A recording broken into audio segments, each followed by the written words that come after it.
미가서 2장을 보겠습니다.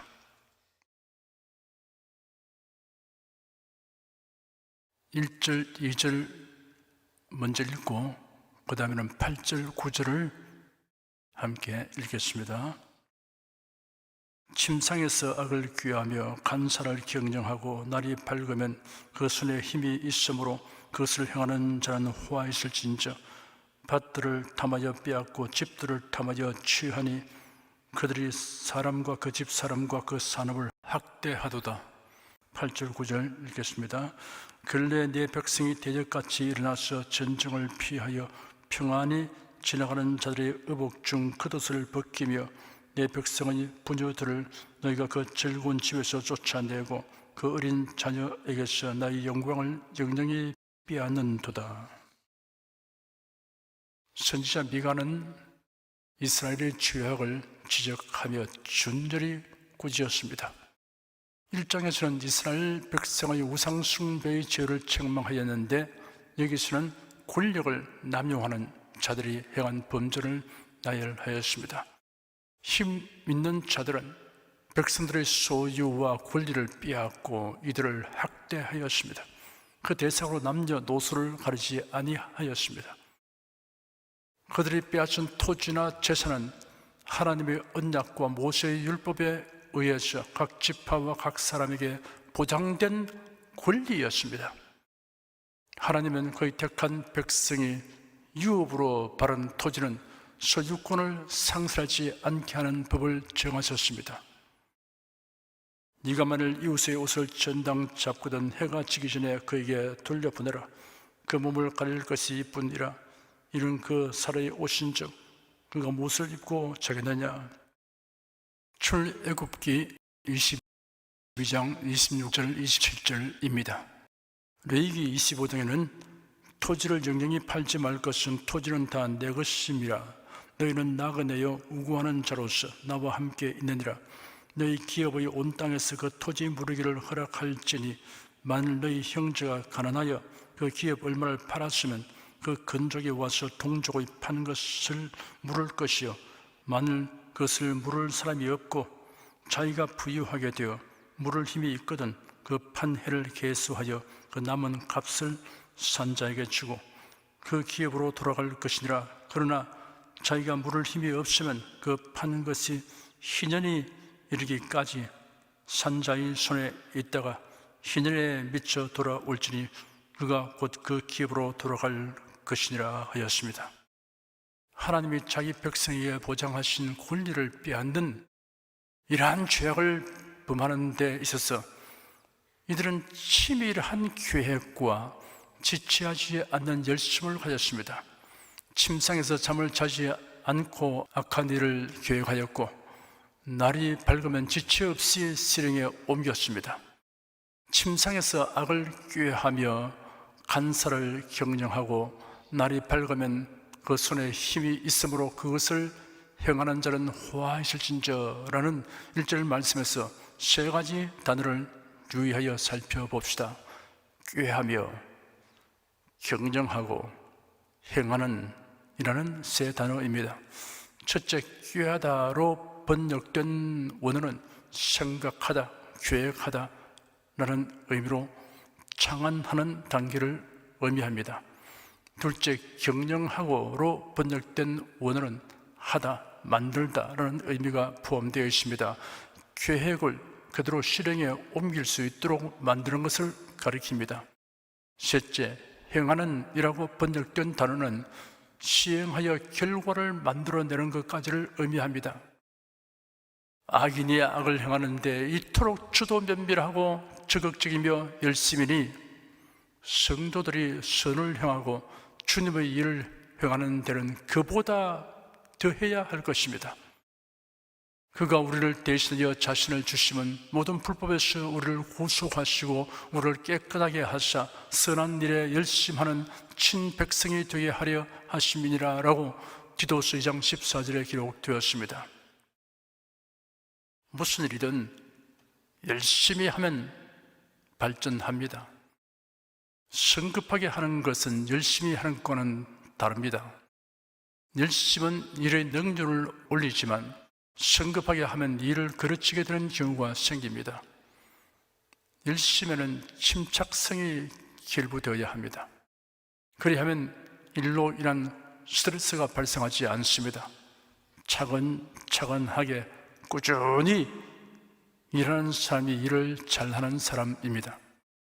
유명한 세균학자가 약 300종의 우유 견본의 검사를 위해 그의 조수를 그의 실험실에 데려왔습니다.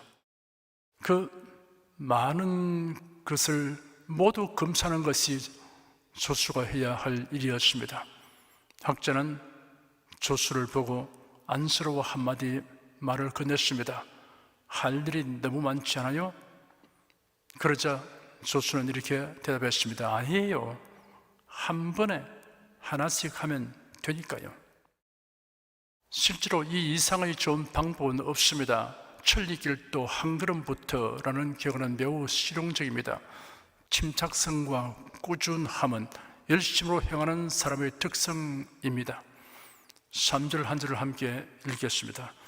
그러므로 여호와의 말씀에 내가 이 족속에게 재앙 내리기를 계획하나니 너희의 목이 이에서 벗어나지 못할 것이요 또한 교만히 다니지 못할 것이라 이런 재앙의 때임이니라 하셨느니라. 이스라엘은 우상숭배의 죄, 권력 남용의 죄로 결국 하나님의 심판을 초래하게 됩니다.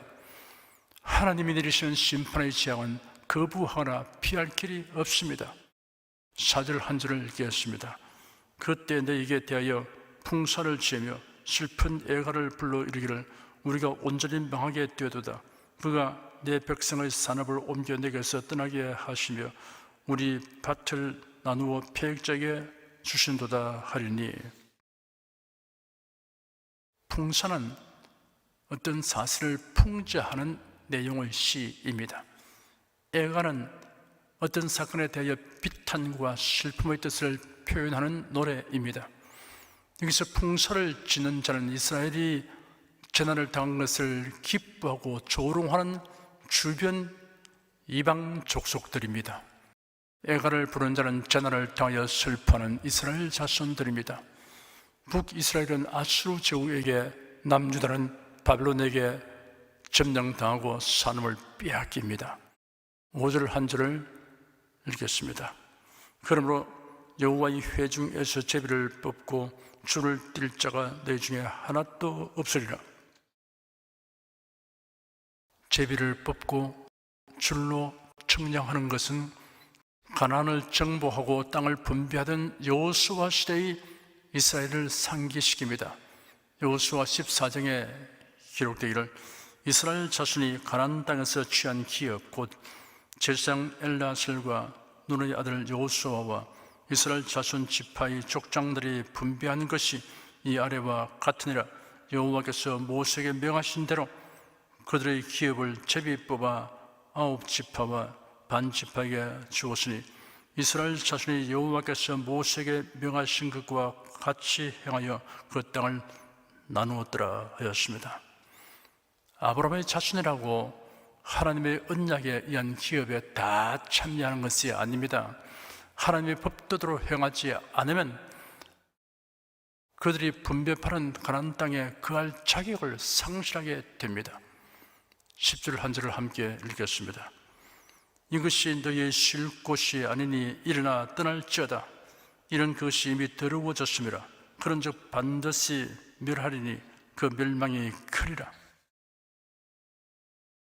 일찍이 모세는 이스라엘 자손들에게 여호와 네 조상의 하나님께서 네게 주어 차지하게 하신 땅에서 너희가 사는 모든 날 동안 너희가 지켜 행하여야 할 규례와 법도는 이러하다 라고 가나안 땅에서 그들이 행할 수칙을 일러 주었습니다.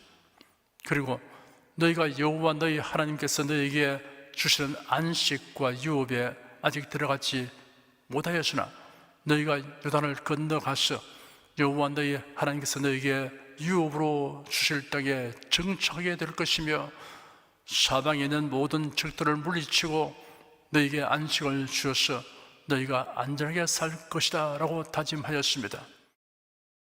가나안 땅은 이스라엘 자손들을 위하여 하나님이 예비하신 쉴 곳입니다. 모세가 예고한 대로 이스라엘 자손들은 여호수아의 인도 아래 가나안에 정착하였습니다. 그런데 그들은 그 안식이 보장된 땅에서 쫓겨나게 되었습니다. 그 이유는 여기서 더러워졌기 때문입니다. 하나님이 주신 수칙을 어겼던 것입니다. 포악하게 행하고 우상을 섬기면 거룩한 백성이 되지 못하고 추악한 백성이 됩니다. 장차 성도들이 거하게 될 새 예루살렘 성은 거룩한 성입니다. 그것은 거룩한 자뿐입니다. 변함없이 하나님을 경외한 자들, 변함없이 예수 그리스도를 사랑한 자들이 거룩한 자들입니다. 6절과 11절 두 절을 함께 읽겠습니다. 그들이 말하기를 너희는 예언하지 말라. 이것은 예언할 것이 아니하늘 욕하는 말을 거치지 아니한다 하는도다. 11절 읽겠습니다. 사람이 만일 흠앙이 행하며 거짓말로 이르기를 내가 포도주와 독주에 대하여 네게 예언하리라 할 것 같으면 그 사람이 이 백성의 선지자가 되리로다. 미가 선지자의 책망을 바란 백성의 지도자들과 악행으로 부유하게 된 자들, 그리고 그들에게 아부하는 거짓 선지자들은 참된 예언을 금지하였습니다. 이들은 선지자가 외치는 하나님의 경고와 책망을 욕으로 취급하였습니다. 그들은 참된 선지자를 박해하고 거짓 선지자를 장려하였습니다. 그 이유는 무엇입니까? 신실한 선지자는 그들의 죄악된 행세를 책망하였으나 반면에 거짓된 선지자는 그들의 죄악된 행세를 합리화시켜 주었기 때문입니다. 이런 태도가 그들의 영적 상태를 스스로 증명하는 것입니다. 정녕 여호와를 경외한다면 거짓 선지자를 추종하는 것이 불가능합니다.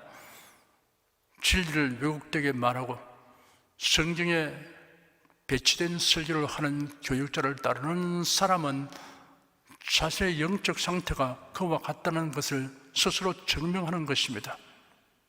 가령 스탈린, 김일성, 김정일, 김정은 이런 인간을 좋아하든가 이런 자를 변호하고 그들의 사상과 가르침을 추종하는 자를 존경한다고 말하는 교역자는 자신의 정체를 드러내는 것입니다.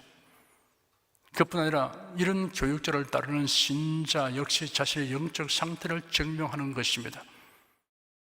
서로 대부분의 설교가 흠잡을 데 없이 훌륭하다고 해도 종교다원주의자나 공산주의자를 존경한다고 하면 그의 설교는 모두 그의 심령에서 나온 것이 아니고 그의 영리한 두뇌에서 나온 것이 증명된 것으로 보아야 합니다.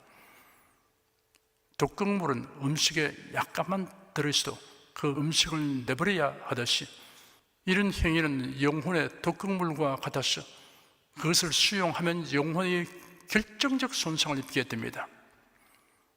거짓 신자는 영혼의 양식보다 육신의 눈과 귀를 즐겁게 하는 것을 보여주고 들려주려고 안간힘을 씁니다.